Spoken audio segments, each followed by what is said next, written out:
What is up, everybody? So in this video, we're going to be running through how to set up LeadLoft for fundraising. So let's dive into it. For starters, you need to go over to settings, navigate to CRM and lead search, and then make sure you set up lead segments, lead stages, and deals. And it's worth noting that in this tutorial, we actually recommend not using deal stages. They're really useful for sales teams or anybody who wants to track deal flow, but in most cases, you're going to be a busy founder, so it's best just not to worry about them. So if you have any deal stages, just go ahead and delete them by clicking the trash can on the right. For lead segments, we recommend having angels, lead VCs, VCs, and request warm intro. If you want to add more, you always can by clicking add new segment, but these are generally what we recommend and will work for most fundraisers. The next one is lead stages. And this is important, again, that we recommend just copying this. You can create your own, but this has been designed to fit almost every single type of fundraise. So we recommend just copying it and not recreating the wheel. Starting from the top, you have new, potential, interested, one, keep updated, no response, bad fit, and not interested. A lot of these won't be used too often. They'll just be used for future fundraisers. But at the top, the most important are going to be new, potential, interested, one, and keep updated. Now let's dive into building a workflow. So let's hop over to workflows. And what a workflow is, it's a series of steps that gives you a dynamic view into leads. For example, when you click new, it shows you all of your inactive leads who are marked new. This is a really simple process of just tracking who you need to follow up with and who you need to engage. And you can create a new workflow by going to a workflow and clicking save.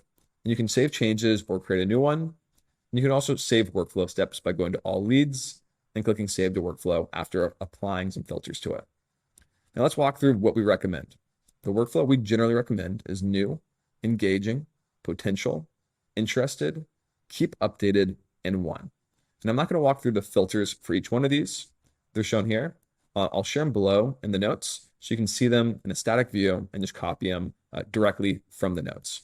But let's walk through why you want to use each one of these workflow steps. New is really simple. It shows you all of the investors who are inactive and marked new. So it's really important to have this. If you want to segment it further, you can. For example, I could say add the segment lead VCs.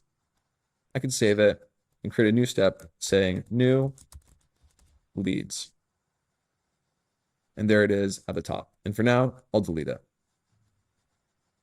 The next one is engaging. This one isn't super useful, but I find it provides some peace of mind to see all of the investors you're actively engaging. And it kind of just makes things a little bit more clear when you're using LeadLoft. The next is potential. And this one's really valuable. It just shows you all of the investors who are marked potential and you haven't talked to them for 5 days. So when you click it, you'll see a list of investors that you need to follow up with, which is really valuable. And just like potential, interested is the same thing.